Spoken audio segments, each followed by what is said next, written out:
قرآن مجید میں اللہ تعالیٰ نے ارشاد فرمایا کہ یا ایھا النبی انا ارسلناک شاہدا ومبشرا ونذیرا، اے محبوب علیہ السلام، بے شک ہم نے آپ کو گواہ بنا کے بھیجا ہے، خوشخبری دینے والا بنا کے بھیجا ہے اور ڈر سنانے والا بنا کے بھیجا۔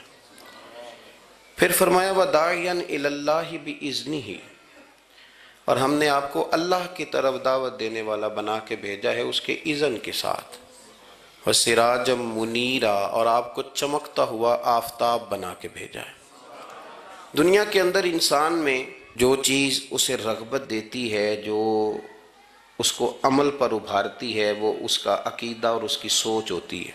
انسان کے جو افکار ہوتے ہیں نا، جو اس کی سوچیں ہوتی ہیں، وہ اس کے عمل کو مرتب کرتی ہیں۔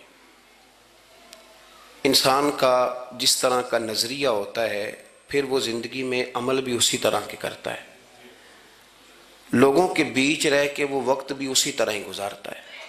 قریش مکہ اور حضور سید عالم صلی اللہ تعالیٰ علیہ وسلم سے جو پہلے کے لوگ تھے، ان کے افکار بہت ساری خرابیوں کا شکار ہو گئے تھے، فکری کمزوریاں پیدا ہو گئی تھیں، مختلف قسم کی اوہام پرستی کا وہ شکار تھے، توہمات میں الجھ گئے تھے۔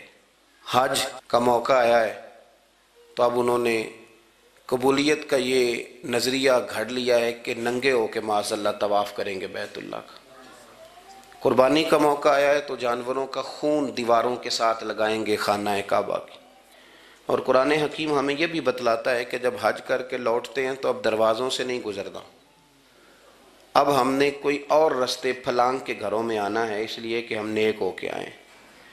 تو مختلف قسم کی توہمات انہوں نے گڑھ لی تھی، اللہ تبارک و تعالیٰ کی ذات کے بارے میں بھی، انبیاء کرام علیہم السلام کے بارے میں بھی۔ قرآن مجید ہمیں کہتا ہے کہ یہودیوں نے جناب عزیر علیہ السلام کو اللہ کا بیٹا کہا، عیسائیوں نے معاذ اللہ حضرت عیسیٰ علیہ السلام کو اللہ کا بیٹا کہا۔ تو افکار کے اندر جب انسان کے بہت زیادہ خرابیاں آ جاتی ہیں، یعنی ایک آدمی کا ذہن بن گیا نا سارے لوگ چور ہی ہیں، تو پھر کسی سے دوستی کرنا، کسی کے ساتھ چلنا، وقت گزارنا اس کے لیے دشوار ہی نہیں محال بھی ہو جاتا ہے۔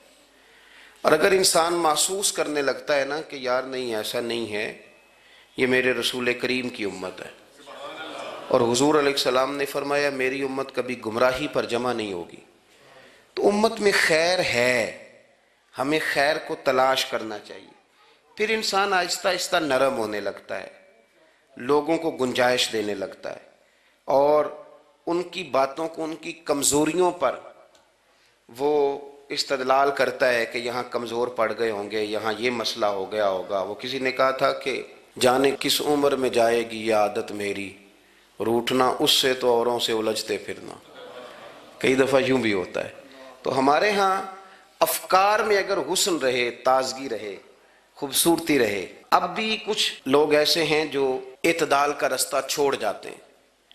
صوفیاء کی جماعت میں جب سے ملنگوں نے قدم رکھا ہے، اور بہت سارے ایسے لوگ جو کہتے ہیں کہ نہیں تمہیں نہیں پتہ بات معرفت کی ہے، تو ان لوگوں نے بھی خرابی پیدا کر دی۔ پھر اس کا نقصان یہ ہوا کہ کچھ دانشوروں نے، شعراء نے، سیاستدانوں نے معاذ اللہ یہاں تک کہنا شروع کر دیا کہ جو جس کو بھی پکارتا ہے کسی نہ کسی روپ میں اللہ کو ہی پکارتا ہے۔ افکار میلے کر دیے، بھئی اگر جس کو بھی جو پکارا جا رہا تھا تو وہ معاذ اللہ اللہ کو ہی پکارا جا رہا تھا، جس کے سامنے جو جھکتا تھا تو کوئی نہ کوئی اس کے ہاں توحید پائی ہی جاتی تھی، تو پھر اللہ کے رسول بتوں کے خلاف کیوں جہاد کرتے رہے؟ پھر لا الہ الا اللہ کا کیا معنی ہوا؟ تو ایک تو وہ طبقہ آیا، پھر ایک الحاد اور بے دینی کا رویہ کچھ لوگوں نے یہ بھی اختیار کیا کہ معاذ اللہ انہوں نے مسبب الاسباب کی بجائے لوگوں کو اسباب پر زیادہ توکل کرنے کا معاذ اللہ درس دیا۔ دعاؤں سے کام نہیں چلتا، خالی نعروں سے بات نہیں بنتی۔ اس کو یہاں تک لے گئے کہ اگر آج انہیں حضور کا کوئی معجزہ بتایا جائے، کسی کرامت کی بات کی جائے، اللہ تبارک و تعالیٰ کی طرف سے عطا کردہ کسی انہونی ایسی بات میں جس میں خالصتاً قدرت الہی کا دخل ہو، تو ان لوگوں کے لیے ماننا مشکل ہو جاتا ہے، کیونکہ انہوں نے زور ہی اس بات پہ دے دیا ہے۔ تو ان سارے رویوں کے اندر ہمیں پھر پلٹ کر انہی تعلیمات کی طرف توجہ کرنی ہوگی جو مدینے والے محبوب نے ہمیں عطا فرمائی، جو حضور نے عقائد اور نظریات کا حسن ہمیں عطا فرمایا۔ یہ میرا دور گھبرائے ہوئے لوگوں کا دور ہے، پریشان لوگوں کا دور ہے، ڈپریشن کے مریضوں کی تعداد 65% تک پہنچ گئی ہے۔ اس قدر زیادہ لوگ ڈرے ہوئے، پتہ نہیں کیا ہوگا۔ جو غریب ہو گیا وہ جانتا ہے شاید کبھی بھی میرا ہاتھ نہیں پڑے گا، جو بیمار ہو گیا وہ سمجھتا ہے کہ شاید کبھی تندرست نہیں ہوگا۔ تو کمزوری آ گئی اور تیزی کے ساتھ آئی۔ ٹی وی پہ بیٹھے لوگوں نے بھی کمزور کیا۔ پھر ایک تعویذ دھاگے والے تھے، انہوں نے بھی کہہ دیا تینوں کسی نے کچھ کیتا ہے۔ وہ بھئی کنے کیتا ہے؟ کہندا ہے مینوں حکم ہی نہیں، مینوں تے شرارت دا حکم سی، وہ میں کر چھڑی، تینوں کسی نے کچھ ہے۔ اب تو سوچتا رہ، جتنے تیرے دشمن ہیں تو ان کی لسٹ بنا لے۔ تو شرارتیں ہوئیں، لوگ کمزور ہوئے، افکار کے اندر کمزوری آئی۔ رسول کریم صلی اللہ علیہ وسلم لوگوں کو طاقتور کرتے، توکل کا درس دیتے، توحید باری تعالیٰ کے ستھرے جذبے حضور اپنے غلاموں کو عطا فرماتے، ان کی فکری حضور تربیت فرماتے، فکری۔ اللہ کے رسول صلی اللہ علیہ وسلم غار ثور میں موجود ہیں، ساتھ سیدنا صدیق اکبر رضی اللہ تعالیٰ عنہ۔ کفار جو گرفتار کرنے والے تھے، پیچھے لگے ہوئے تھے، وہ غار ثور کے دروازے تک آ گئے۔ جس طرح ڈاکٹر بول دیتا ہے، وہ کہہ دیتا ہے کہ اب جناب مشکل ہے، اگلے ہفتے آپ چلے جائیں گے، تو وہ جو کمزور لوگ ہیں انہوں نے اگلے ہفتے کیا جانا ہوتا ہے، وہ جب ڈاکٹر بتاتا ہے اسی وقت ہی فوت ہو جاتے ہیں۔ وہ کہتے ہیں اگلا ہفتہ تو لیٹ ہے، اسی وقت ہی سمیٹ لیتے ہیں سامان سفر۔ اور کچھ لوگ ایسے تھے، ڈاکٹر نے کہا کہ جناب آپ کی رپورٹس بتاتی ہیں کہ آپ بہت جلدی چلے جائیں گے، تو انہوں نے کہا جناب آپ جو کہہ رہے ہیں اپنے علم کے مطابق کہہ رہے ہیں، پر ہونا تو وہ ہے جو میرا رب کریم چاہے گا۔ یہ وہ جذبات ہیں جو ہمیں رسول کریم علیہ السلام نے عطا فرمائے۔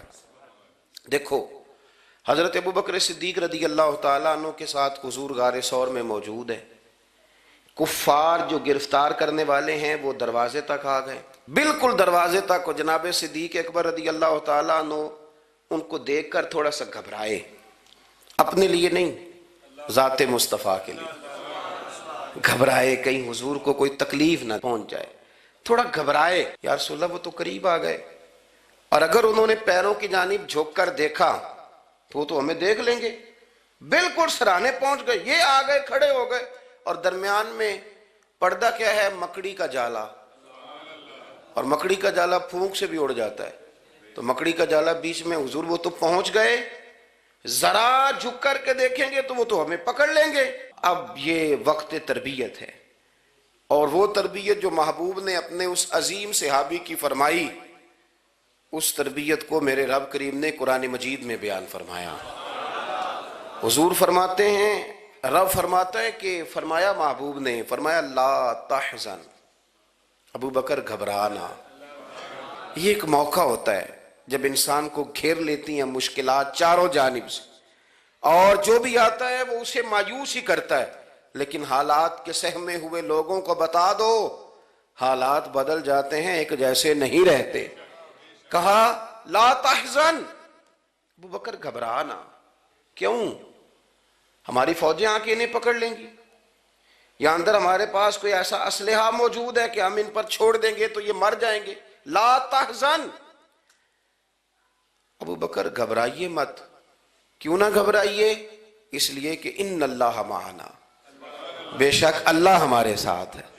جن کے ساتھ رب ہو انہیں گھبرانا نہیں چاہیے، انہیں گھبرانا، یہ جو مسلح کی قوت ہوتی ہے، یہ دعا کی طاقت ہوتی ہے، دعا صلاح المومن، یہ جو قوت ہوتی ہے انسان کے پاس، یہ جو اس کے پاس ہتھیار ہوتا ہے کہ آج رات منا لوں گا میرا رب کرم فرما دے گا، یہ جو اس کے پاس قوت ہوتی ہے یہ اسے کمزور نہیں پڑنے دیتی، اسے طاقتور رکھتی۔ تو حضور نے افکار کے اندر یہ حسن پیدا کیا، لوگوں کو بتلایا کہ بجائے اس کے کہ تم کوئی چور رستہ تلاش کرو، کوئی سیاست کرنے کی کوشش کرو، تم کوئی ایسی راہ اختیار کرو جو تمہیں محسوس ہو کہ درست نہیں ہے، اس رستے نہ چلو، بلکہ تم اپنے رب کو منانے والے رستے پہ چلو۔ اور ترمذی شریف میں حدیث ہے، حضرت انس بن مالک رضی اللہ تعالیٰ عنہ فرمانے لگے کہ کریم محبوب علیہ السلام فرماتے ہیں کہ اپنے دکھڑے دنیا داروں کو نہ بتانا، سیٹھوں، نوابوں، چودھریوں، چاپلوسی کرنے کی ضرورت کوئی نہیں، اپنے دکھڑے دنیا داروں کو نہ بتانا ورنہ اللہ تمہیں کبھی غنی نہیں فرمائے گا۔ فرمایا اپنے دکھ اپنے رب کریم کی بارگاہ میں عرض کرنا، جلدی یا دیر سے اللہ تمہیں لوگوں سے بے نیاز کر دے گا۔ تربیت فرمائی۔ ہم لوگوں نے تیزی سے اپنے آپ کو کمزور کیا ہے، توجہ کا مرکز دنیا دار۔ وہ اکبر الہآبادی نے کہا تھا کہ مصیبت میں بھی اب یاد خدا ہم کو نہیں آتی، دعا منہ سے نہ نکلی، جیبوں سے عرضیاں نکلی۔